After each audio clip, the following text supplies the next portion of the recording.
My ex-husband, 40 male, and I, 35 female, have two sons together, ages 12 and 11. We divorced about a decade ago, and it wasn't an easy decision.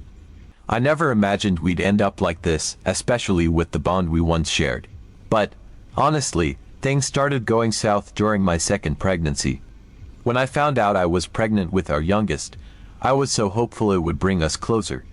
I envisioned us growing into a real family unit, with him stepping up as a supportive partner and father. But instead, it seemed like he decided to regress and relive his teenage years or his 20s. Instead of taking on more responsibility, he leaned into his friends and social life, like he was some carefree bachelor without a family waiting for him at home. I remember nights when he'd be out until late, leaving me at home with our toddler and a growing belly. He'd go out drinking, having fun, spending time with his friends. And it wasn't just the social aspect that hurt. His friends seemed to view me as a sort of caretaker for him. I remember on more than one occasion, his friends calling me up to come pick him up from their place because they had to get on with things and didn't want him there anymore.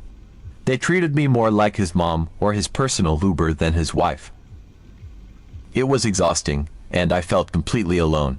There I was, raising our son, pregnant with another, and dealing with his adventures. Any time I tried to confront him, he'd brush it off, tell me I was overreacting, or claim he'd do better. But things only worsened when our younger son was born. Rather than embracing fatherhood, he seemed even more determined to live like a young, carefree guy with no strings attached. Eventually, I hit a breaking point and realized that this was no way to live. I wanted a stable, supportive partner, not a man who felt more like a third child. So, I filed for divorce. Unsurprisingly, he fought hard for 50% custody of the kids, though at the time, I couldn't understand why he wanted it so badly. I wasn't sure he was ready to take on that level of responsibility, and I honestly think it was more about his pride than anything else. Thankfully, the court saw what I saw, and he was granted every other weekend and a couple of weeks during the summer, with alternating holidays. This seemed fair, especially since he was still in his friend's first, family later phase. For the first couple of years post-divorce, we stuck to that arrangement. He was still living his single life, coming and going as he pleased, and our interactions were limited. It wasn't ideal, but it worked, and I was just focused on giving our boys the stability they needed. During that time, I worked hard to create a safe, stable environment for them. I took on the daily responsibilities, made sure they had a routine, and tried to give them as much consistency as possible. Then, out of the blue, he started showing more interest in the kids. Suddenly, he was trying harder, picking them up from school, calling more often, showing up at their activities. At first, I was cautiously optimistic. Maybe he was finally starting to grow up and realize what he'd missed. It was around this time that I found out he'd gotten another woman pregnant. And for some reason, this new responsibility seemed to light a fire under him. I guess with 3 kids, he realized he couldn't afford to keep living like a college student. What shocked me the most was that he actually stepped up for that child, eventually gaining full custody. I won't lie, I was surprised and even impressed to some degree. He was finally embracing fatherhood, and I felt a little less resentment, thinking maybe he'd finally matured. Things between us improved, we could communicate better, and he seemed to have found some stability. A few years later, he met his current wife, and they had 2 more children together. So now, between our 2 sons, his third child, and their 2 together, he had 5 kids. But it didn't stop there. His wife has 2 children from a previous relationship, whom she helps support even though they don't live with them. From what I understand, she's very involved in their lives financially and emotionally. It's a complicated web, and at this point, their household has a mix of full-time and part-time kids with a wide variety of needs. For a while, everything seemed fine between us. I kept my distance from his new family, focusing on our 2 sons. I wanted them to feel as comfortable and secure as possible. And at first, he didn't push. He was happy to co-parent our boys without dragging his new life into our dynamic. I thought we'd found a workable balance. But that all changed when his marriage started to hit a rough patch. It was subtle at first, little changes in his behavior and demeanor. He'd make offhand comments about how hard things are with 5 kids or mention that his wife was having a tough time. I didn't pry, honestly. It wasn't my business, but I noticed the shift. Slowly but surely, he started bringing his other children along during custody exchanges. Then it escalated. He'd casually ask if I could watch his other kids for a while or if I could take all of them out for an activity. I declined each time, politely, explaining that I wasn't comfortable with it. But he'd shrug it off, acting like it wasn't a big deal and saying we were one big family now, so I should get to know them. Then came the comments about clothes and items. He'd make remarks about the boys' old clothes, suggesting I send them over to his house for all the kids to share. He'd say, we need to make sure they all have what they need. I told him very firmly that I was only responsible for our 2 sons, not his other children. Each time, he'd give me this look, a mixture of frustration and disappointment, and say, but we're co-parents. It's our responsibility. The real breaking point came during back-to-school season.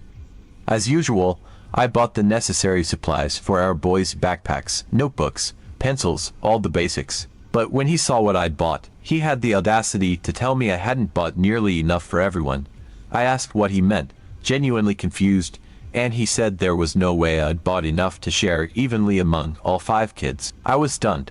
I told him straight up, we don't have 5 kids. We have 2. He looked at me as if I were heartless, like I was somehow a monster for not supporting his entire household. I explained that I'm responsible for our children, not his other kids. That's when he launched into a speech about community, saying we should raise the kids together and that my approach was cold and distant. He even had the nerve to say it's impossible to just take care of 2 of them when all 5 kids live together 50% of the time. I reminded him he has a wife, and they are responsible for those children, while my financial responsibility only extends to our 2 sons. He looked at me, genuinely frustrated, and said, how can you be so cold? Those kids are your kid siblings. Don't you think they deserve support, too? I told him, firmly but calmly, that while I understand they're my son's siblings, they aren't my responsibility, and my focus is solely on our 2 boys. He shook his head and walked away, muttering about how selfish I was. Now, I'm left wondering if I'm being unreasonable. Am I cold-hearted for drawing this boundary? Should I be helping more, considering that all 5 kids are part of my son's lives? Or is it fair to expect him and his wife to handle their own household? I can't help but feel guilty, but at the same time, I don't think it's right for him to expect me to pick up the slack.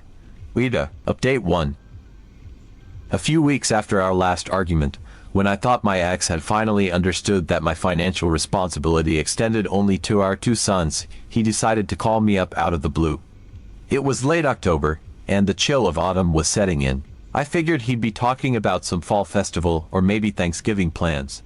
But no, he launched into what he called his great idea. Right away, I could tell from his tone that he was excited about it, like he was about to pitch some business venture, not discuss our children. And the more he talked, the more I felt this growing sense of dread about where he was going with it. He started by reminding me how important it is for our kids to have a sense of togetherness with their siblings. According to him, since they're all spending time under the same roof at his house, it's important that they feel like a unit. Then he pivoted, suggesting that the best way to make them feel connected would be to spend more time together as one big family. He proposed that we take all 5 kids out shopping, together, for new winter clothes. Apparently, this was his brilliant plan for fostering a sense of community and bonding among them. And, of course, he said we should share the responsibility of outfitting all 5 of them. At that point, I was trying to keep my cool and stay polite, even though my frustration was bubbling up fast. I explained that I had already bought clothes for our boys. They had new jackets, sweaters, and boots. I'd budgeted carefully for this, anticipating the change in weather, and made sure that my sons were fully prepared for winter. I didn't mention how I'd started shopping early, knowing the season was coming and trying to avoid the higher prices that always hit right as the temperatures drop. I'd put in the work to make sure our sons were set, and that was that.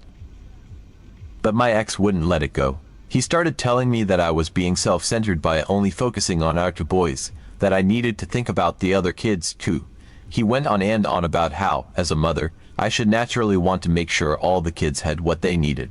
He was speaking in this condescending tone, almost as if he thought he was delivering a life lesson. I felt my blood pressure rise as he kept insisting that I should be thinking about the big picture and how important it was for the kids to see that we're all in this together. He continued to hammer away, each word dripping with calculated guilt.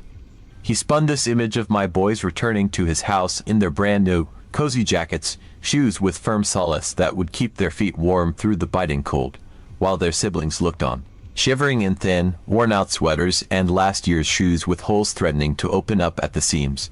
He painted this picture of my sons parading around, flaunting their warm clothes while their siblings looked on, envious and vulnerable against the winter chill. According to him, this so-called disparity would wreak havoc on their young, tender hearts, scarring them with the knowledge that I refused to pitch in.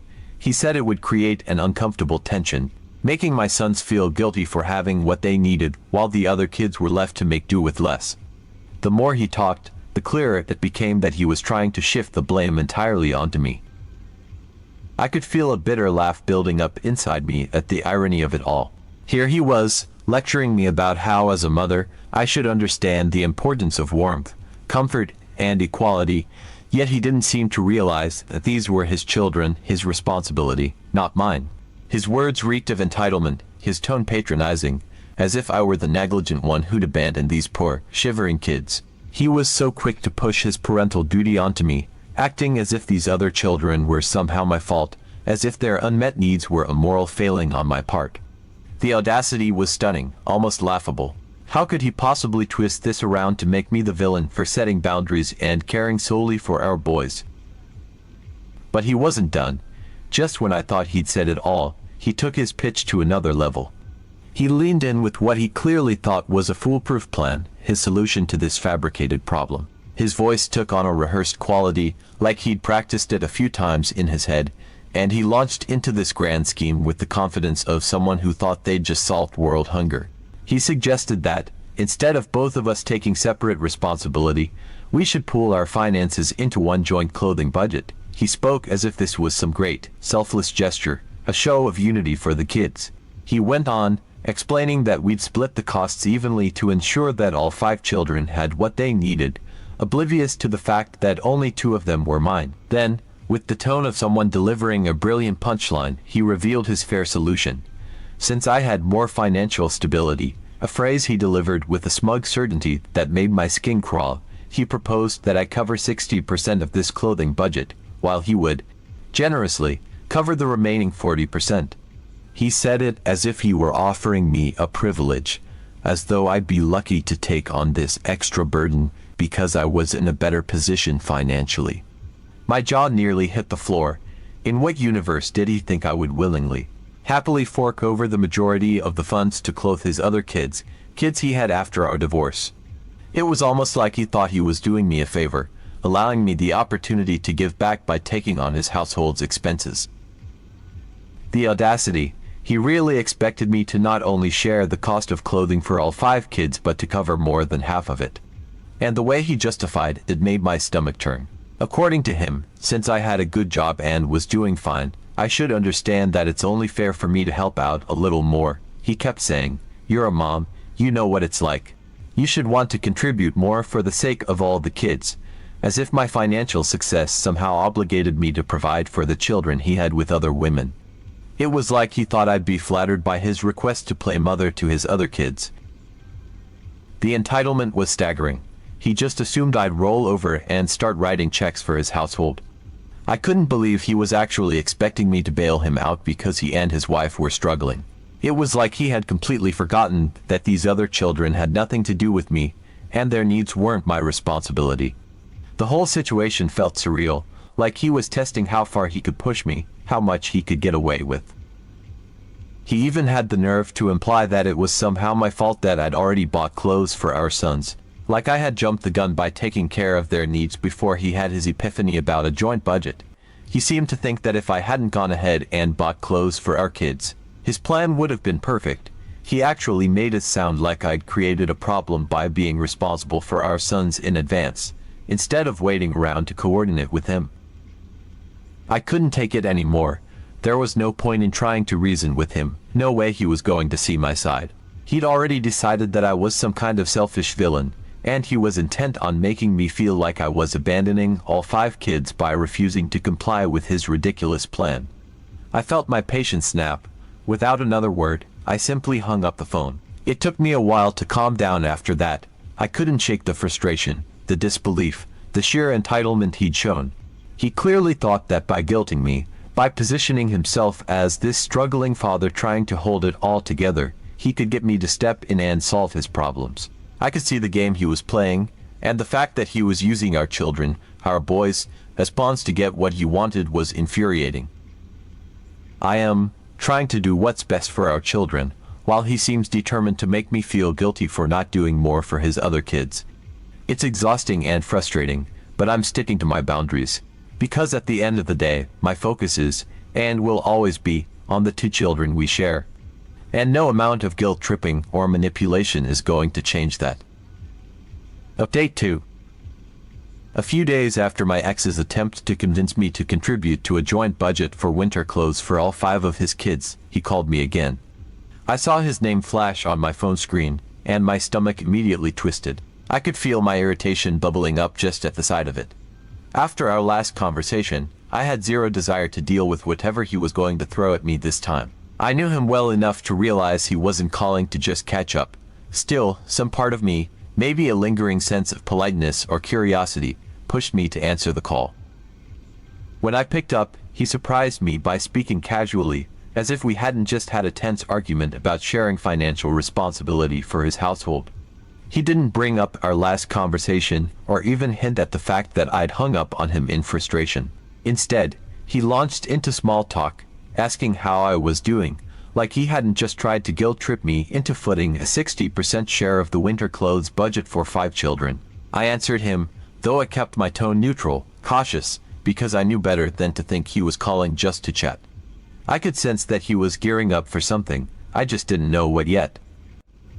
After a few minutes of this awkward small talk, I decided to cut through the pretense. I asked him directly what he wanted, knowing that he was leading up to something. And that's when he dropped his latest bombshell. He started talking about how his other child's birthday was coming up soon. I sat there, silent and confused. I didn't know where he was going with this or why he thought I needed to know about it. In my confusion, I said a polite congratulations, trying to hide my growing annoyance. But he kept going. He told me he was looking forward to seeing me there, as if I'd automatically be attending. At this point, I was completely bewildered. I hadn't been invited, and even if I had, why would I go? His other children's birthdays weren't my business, and I hadn't been involved in their lives outside of a few run-ins here and there. Still, I held my tongue, hoping he'd explain what exactly he meant. And then, he dropped the real shocker. Casually, as if he were discussing the weather, he said he'd be expecting me to bring a generous gift for his child's birthday, and by generous, he meant a gift worth $1,000 or $2,000. For a moment, I thought I must have misheard him. My mind struggled to process the sheer absurdity of his request. My jaw actually dropped, frozen in shock. It felt like the world had slowed down as I replayed his words in my head. Here was a man who, only days before, had been demanding that I cover most of his household's winter clothing costs, and now, he had the audacity to expect me to fork over thousands of dollars for a child who wasn't even mine. The entitlement radiating from his tone was mind-boggling. He sounded so calm, so sure, as if asking me to fund his other child's birthday was the most normal, reasonable request in the world. In that moment, I realized he had genuinely convinced himself that I would just fall into line with his absurd demands, as if I were a permanent fixture in his financial support system. My thoughts raced, tumbling over each other in disbelief. Did he seriously expect me to hand over thousands of dollars? For a child I barely knew, a child he'd had with another woman, long after our marriage ended, it felt like some kind of elaborate prank. A twisted social experiment to see how far he could push me before I snapped. But the madness didn't stop there. Almost as if he'd rehearsed this speech, he added, with an air of smug satisfaction, that his other child's birthday was coming up next month, and for that occasion, he expected yet another $1,000 or $2,000 from me. He spoke with this strange confidence, as if he'd done me a favor by giving me a heads up, as if I should be grateful for the advance notice so I could budget accordingly. It was as though he saw himself as some kind of benefactor. generously informing me of these obligations he'd simply decided were mine to fulfill. In his mind, I should be thanking him for the privilege of throwing my hard-earned money at his responsibilities. The sheer audacity was almost too much to believe. It was too much. I couldn't believe the gall he had to call me up, just days after trying to guilt me into a joint budget for winter clothes, now asking me to hand over thousands of dollars as birthday gifts. In that moment, something snapped in me, and I couldn't help but laugh. It wasn't a small chuckle, either. It was the kind of laugh that builds up and explodes, fueled by pure disbelief and frustration. I laughed because it was absurd. I laughed because it felt like some kind of bizarre prank. I laughed because the entitlement and sheer audacity were so ridiculous that I couldn't respond any other way. He didn't take it well. He got quiet, obviously not expecting that reaction, and asked me why I was laughing, sounding genuinely confused and maybe even a little hurt.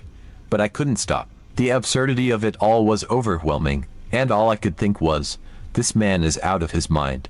He truly expected me to treat his other kids as my financial responsibility, like I was some kind of ATM he could draw from whenever he was in a bind. And he thought that I, of all people, would simply fall in line with his plans. When I finally managed to regain my composure, I told him exactly what I thought. I told him that his demands were ridiculous and that it was laughable that he would expect me to pay thousands of dollars for birthdays that had nothing to do with me. I told him that he was acting like a clown, and it was high time he learned to take care of his own family without clinging to me.